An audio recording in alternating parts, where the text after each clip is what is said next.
Welcome, Greek U Nation, to episode number 583 of the Fraternity Foodie Podcast. I'm your host, Dr. Mike Ayalon, CEO of Greek University. I'm a speaker and an author. Our sixth book just came out. It's called I'm So Beautiful, It's Ridiculous, Unleashing and Promoting Strength, Self-Worth, and Real Sisterhood. So go and pick up that book on Amazon or Barnes & Noble today.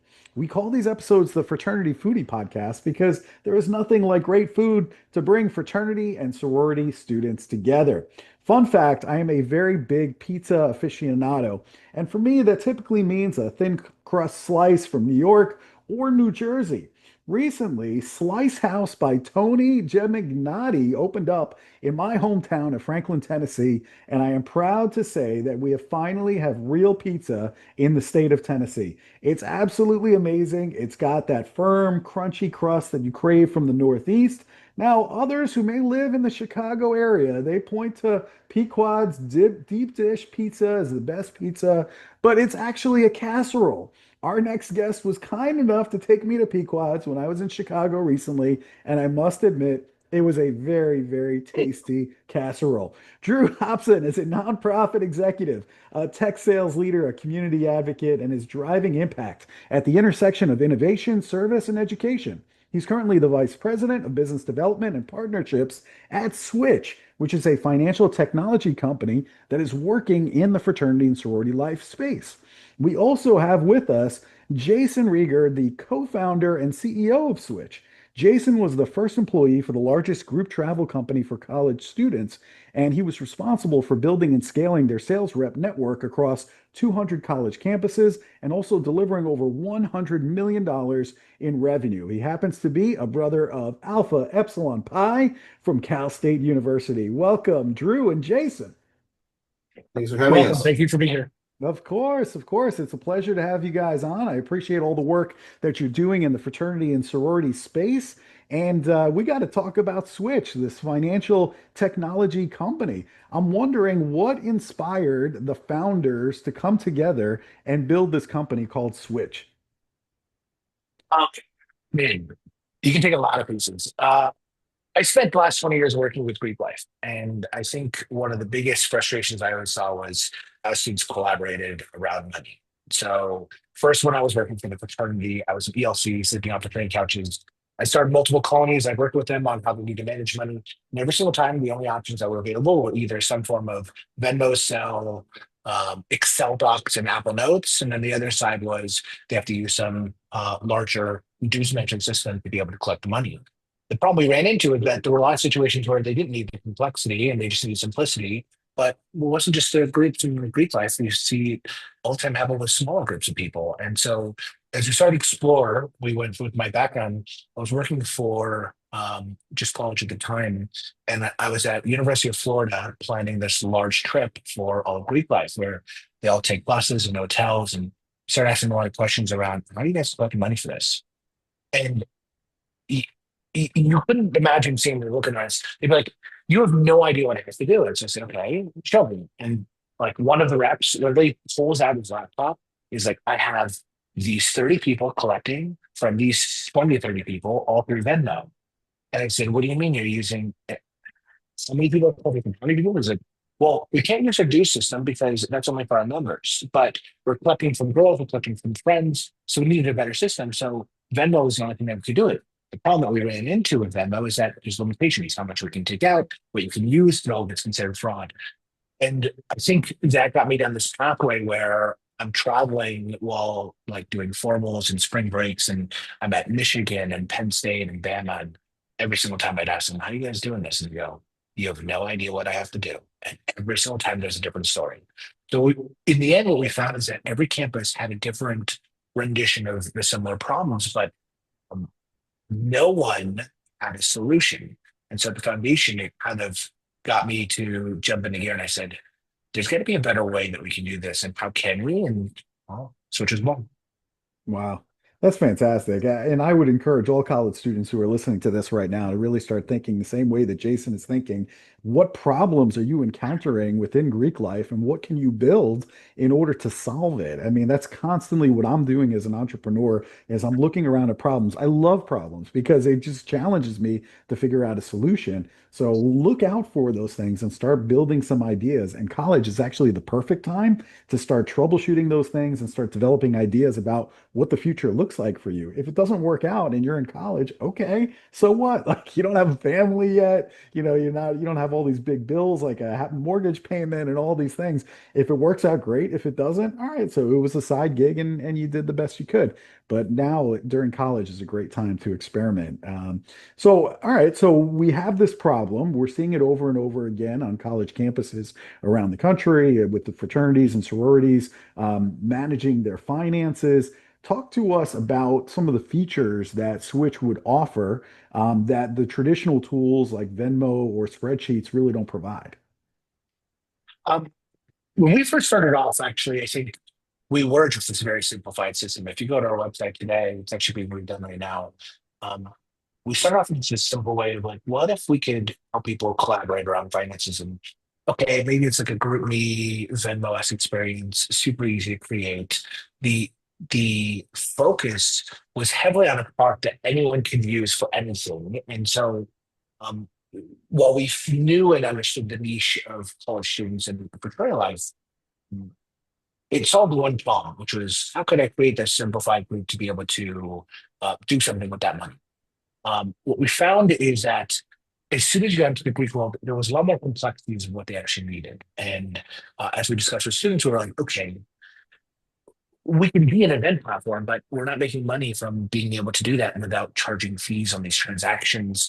So if we really wanted to build something in the space, um, the bank is much more at the foundational level. So an easier way of looking at this is like banking 1.0 would be like your normal brick and mortar bank. That's your Chase and Wells Fargo. They provide you on the front end with this checking account, with your debit card, and then in the back end they're lending things out. Banking 2.0 said, well, what if we could remove the brick and mortar, remove all the tellers, and just have an online system? So there's your Venmo Cash App or your Revolut or your Prime or Moneyline or SoFi. This is an online bank. It says, we don't need to have this. We can remove these other backend pieces. We can partner with the bank. We can get our own charter. Some people have done that, although rare.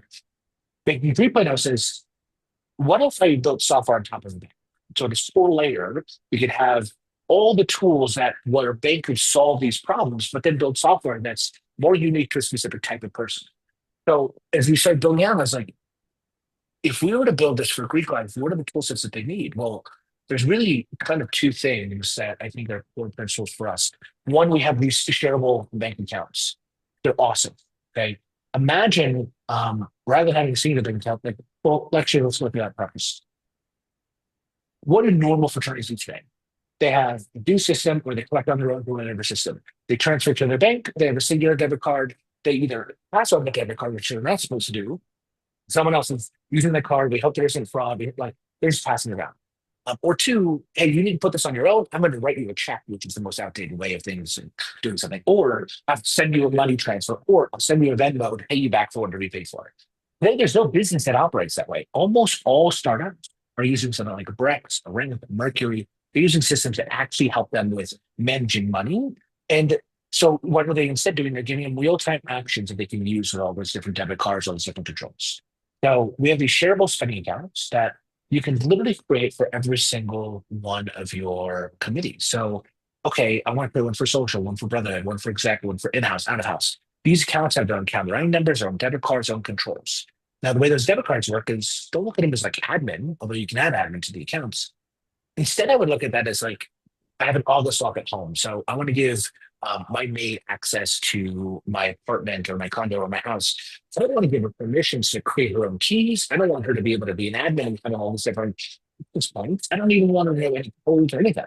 I just want her to be able to enter the house between 8 a.m. and 10 a.m. If that's the case, well, why can't I do that in the same realm of a debit card? Hey, this person is going to go to Costco.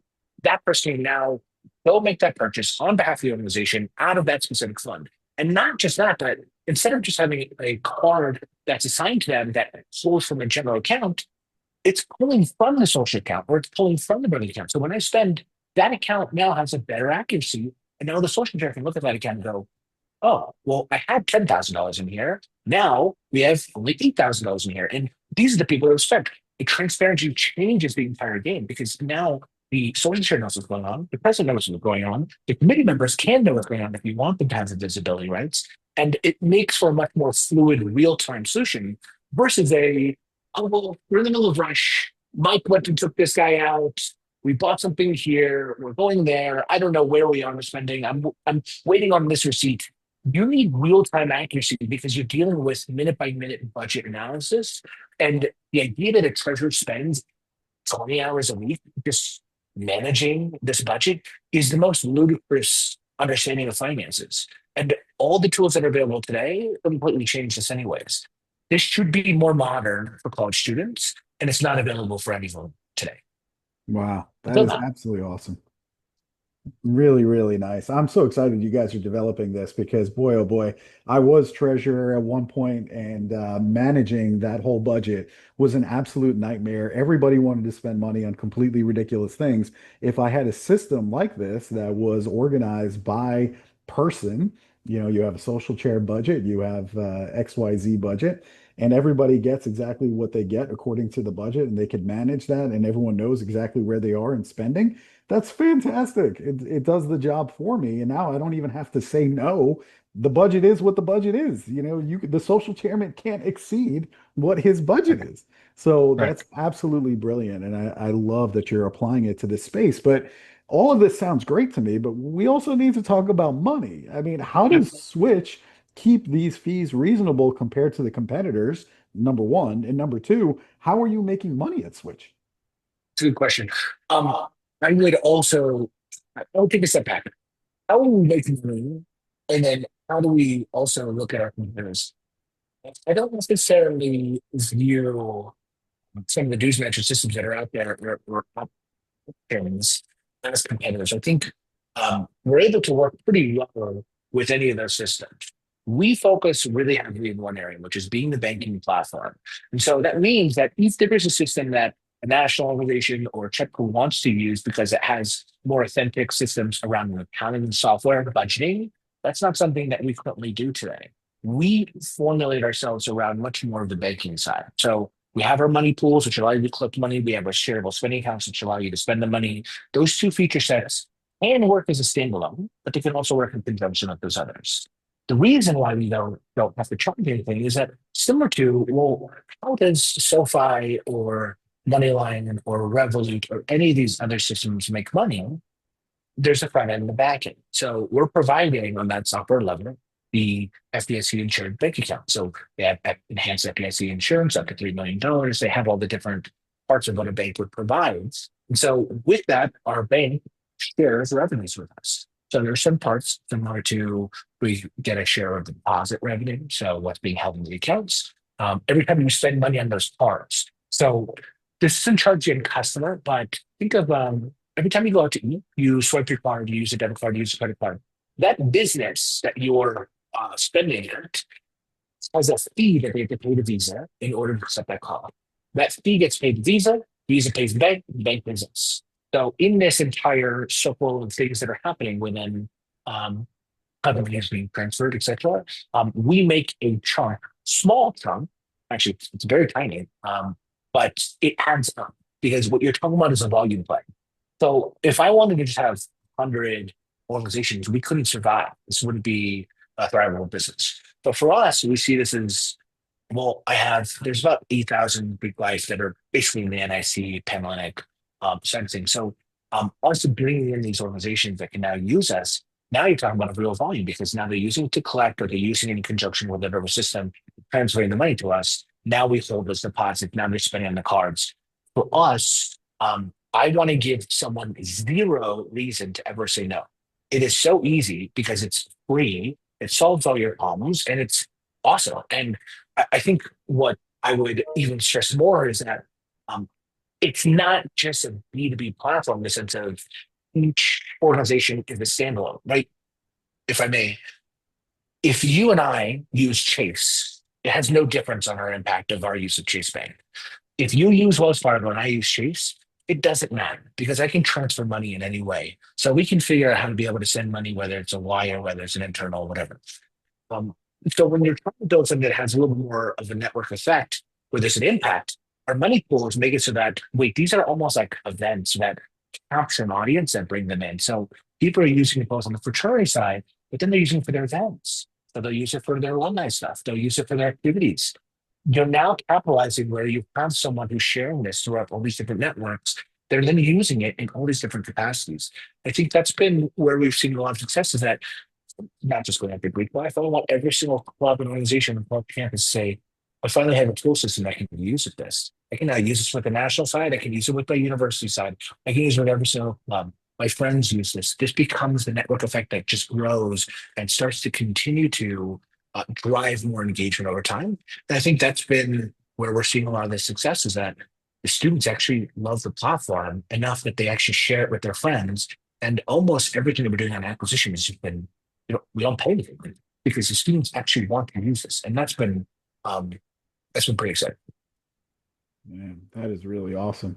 Hey, Drew, have you seen? I mean, I'm sure this sounds like a really good solution for transparency and accountability in all of these organizations. Have you seen any examples where this has helped with transparency and accountability? What kind of feedback are you getting from the clients? Especially from treasurers, but also from presidents and anybody that might have sort of administrative access in the platform. It's made their job so much easier, right? Because instead of being, as Jason likes to say, the guy with the bat trying to collect his dues money, everybody sort of has a collective role in ensuring that people are paying, right? And so because there's that visibility on who's paid and who hasn't, if you want that.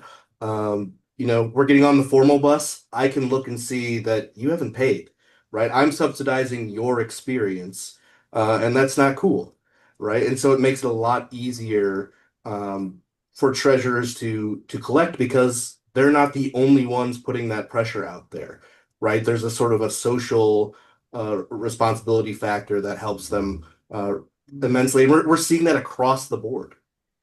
Wow, that's really nice. Now, I think the biggest part that Greek life struggles with, I swear, if there was one problem I need to solve about Greek life, it's officer transition. That's literally the biggest problem that we have. And I'm sure you guys know what I'm talking about because we're all thrown into these roles with zero training. I was fundraising chairman, social chairman, treasurer, and president of my chapter. And in none of those four roles was I trained. None of them. They just throw you in and they're like, hope and wish for the best. So how does Switch help these new treasurers to transition smoothly when the leadership does change every year? I think we need two sides there. Um, One of the beauties of Greek life is the fact that you're thrown into the fire and there's constant chaos. It is not a world where um, the continuity happens as well.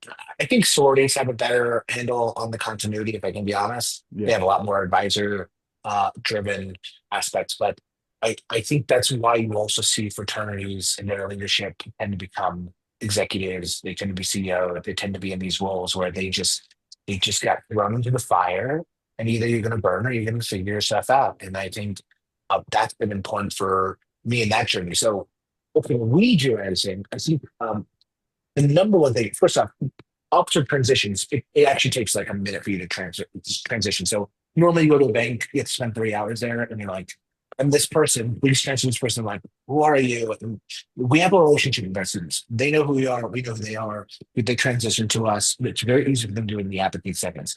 But I think when you're looking at training, we show everything in the app. So that means that they've already been using the app in their own right. When you use another system, it's just simply I'm making a payment. You don't know or see anything. So you can come into a platform and you're like, oh, I've never seen any of this. I don't know how this works. But that's not the case when you're using a platform like ours. You've been trained since you started because you were given a debit card, not just one debit card, but dozens of debit cards. You already understand the permissions and controls because you were put under those permissions and controls. And so, because you are, it is one of the beauties here is that the members are already being trained on how to use it. That's why network effects are really important, because you don't have to have a tutorial. When you get into Venmo, what does it do? It's actually really cool. I talked with the founders of Venmo and got a lot of really cool insights.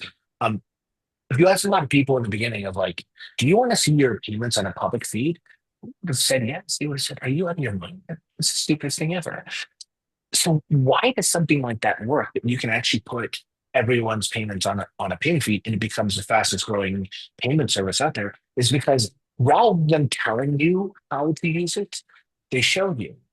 Instead of them saying, hey, Michael, you could use this for your roommates. This would be a really good idea for your roommates. But instead, you're seeing this public feed and you're like, oh, my friends, oh, this girl went to dinner the other night. Oh, this person's using this. So the training is a natural part of, oh, I'm seeing it happen in the app, but you don't need the training. It's a natural, like, oh, I get how this app works. And that's what made it so much more fine. And the other part was the security side. By seeing your friends using it, you automatically have more trust in the platform. So if you're rebuilding that around a college club network, those are two things that you really want to do. You want to do less tutorial and more show you how it works because you're actually using it. So a brand new treasurer will have a little bit of training bias. We're going to give that webinar. They're going to be there. But once they transition, we have found that no one ever needs extra training. Why? Because they've already been doing it. Like, what do I need to be trained? I just need to press that button that says create that debit card for that person. I already know it exists. I know how it's done. I was on the controls.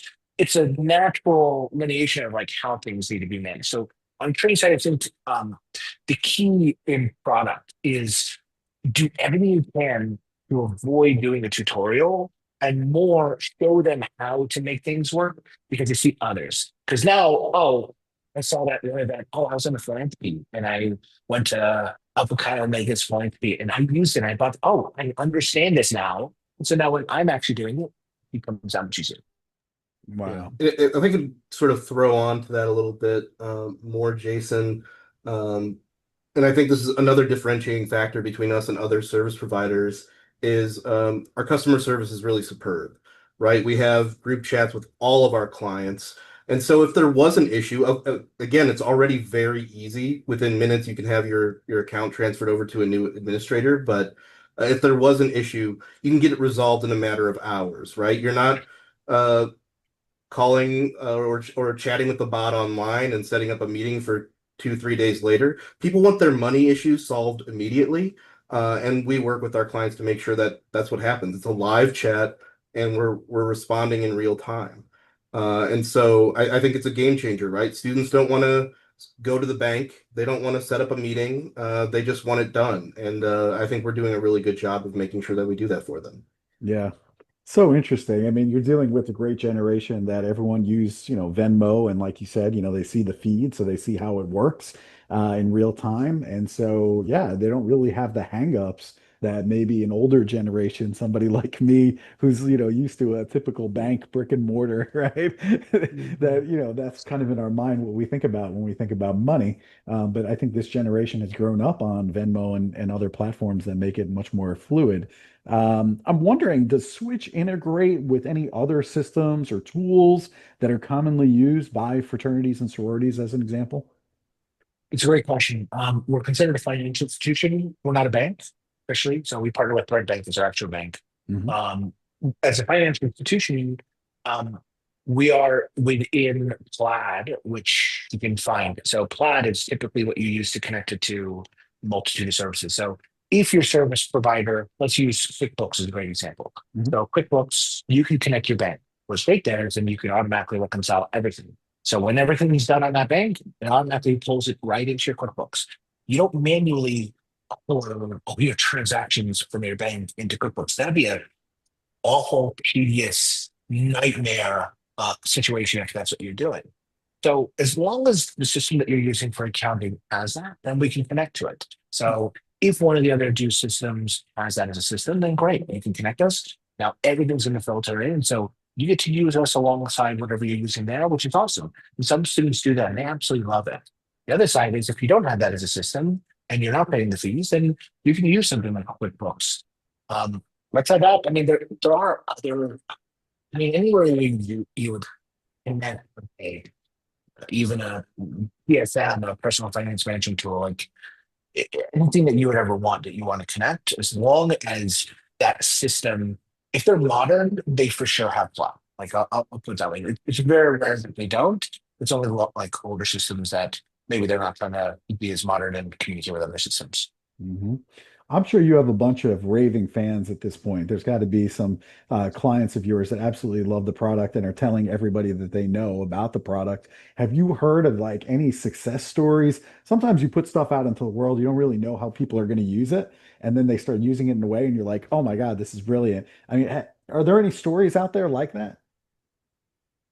Um, I would say we've found a lot of very interesting event activities. So one, go to the App Store and just look at the reviews. It'll tell you everything you need to know. It's not even close on a competitor side or anything, where if you look at what people are saying about us and what they actually have, and I think that's really important here.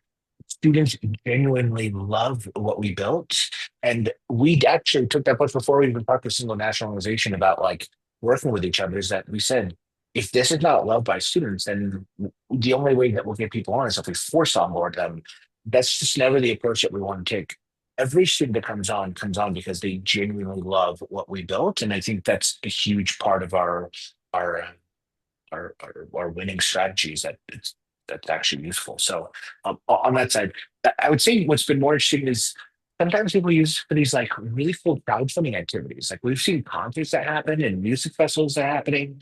Like we have reps that are working with these large college concerts, and they're like, oh, I finally have the system I can use to collect from everyone for this. Because they were like, I'm using Venmo to collect from 200, 300 people, sometimes even 600 people. Like, we don't have a system. Like, great, this is free. Like, yeah, it's free. Like, yeah, free. Use it. Enjoy. Like, people are shocked by that. And that gets into when you talk about the fee side, like, the only time that can ever be a fee is if you want to use a paid payment method, meaning if you connect your bank just like Venmo, it's free. If you want to pay by credit card, the individual pays the additional 3%. That's huge. So guess what? Most people don't pay by credit card.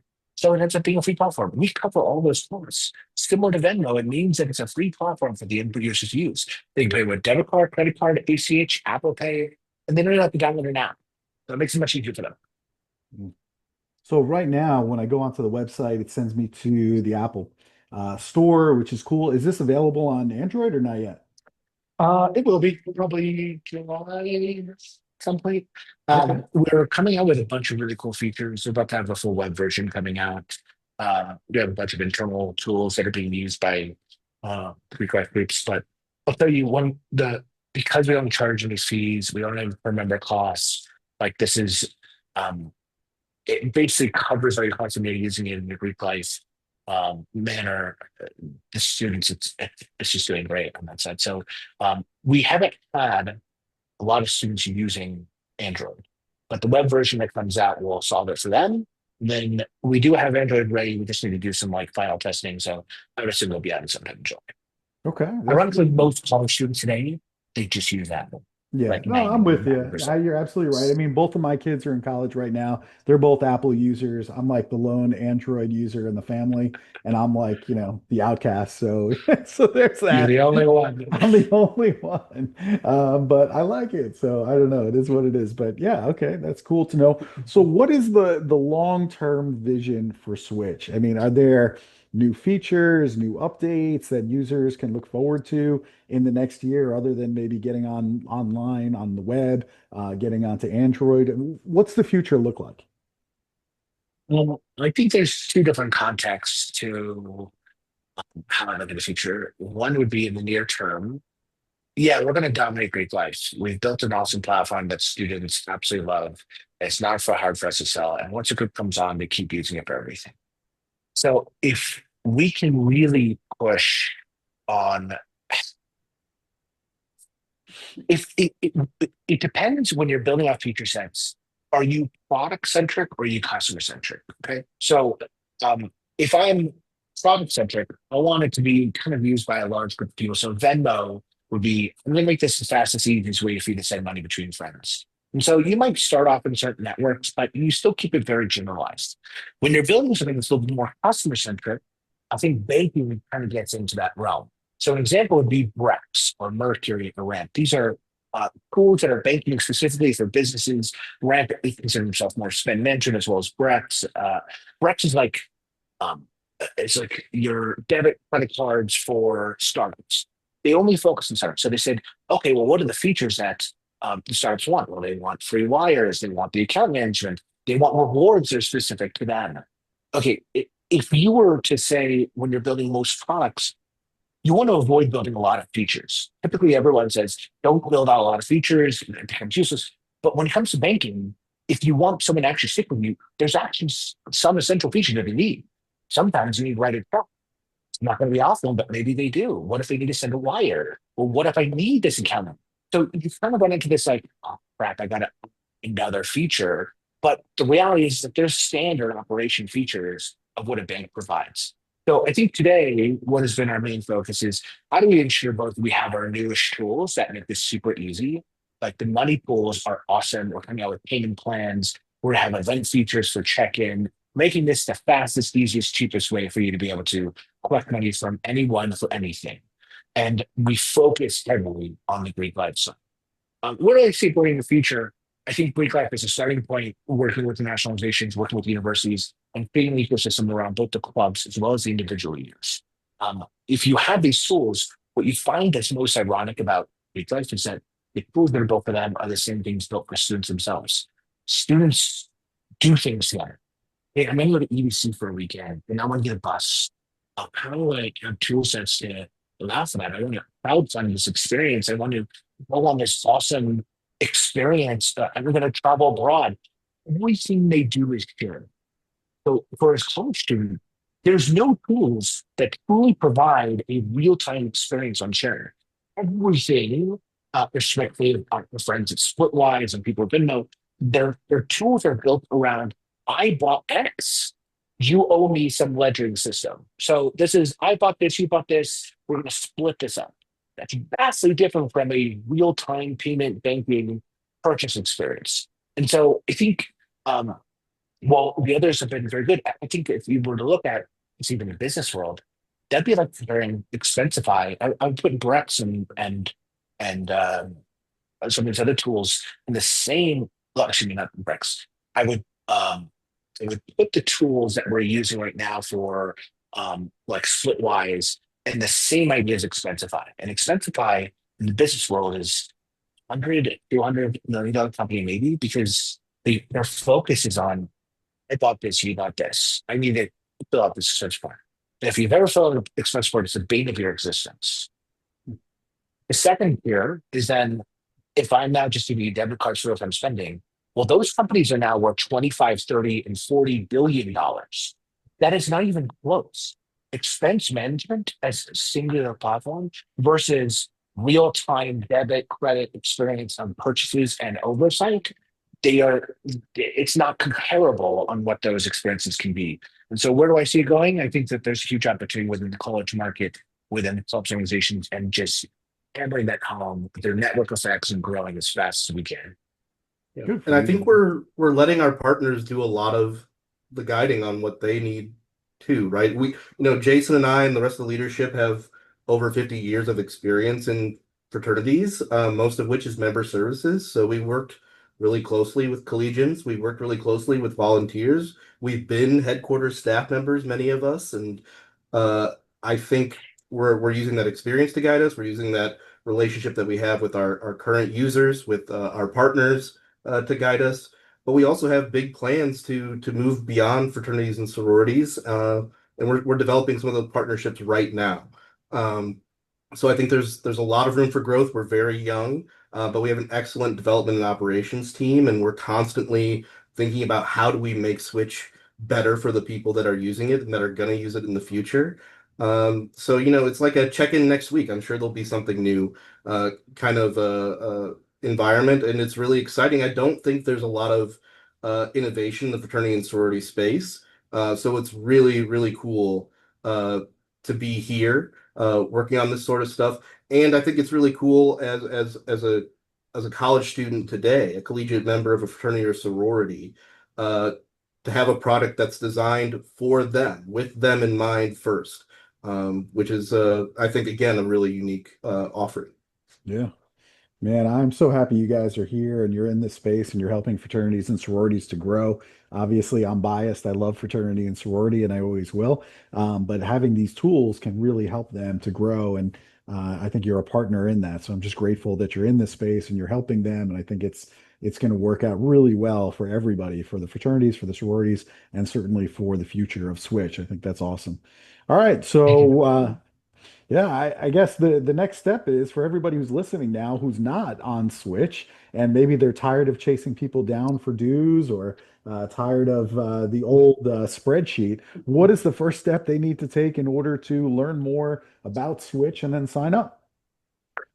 Literally just go to the App Store. It's going to be the best place. Look us up. It should be Switch Group Money. You'll see it. It takes seconds to download, and it takes you about a minute to be able to create your account, and you can start collecting instantly. You'll be good.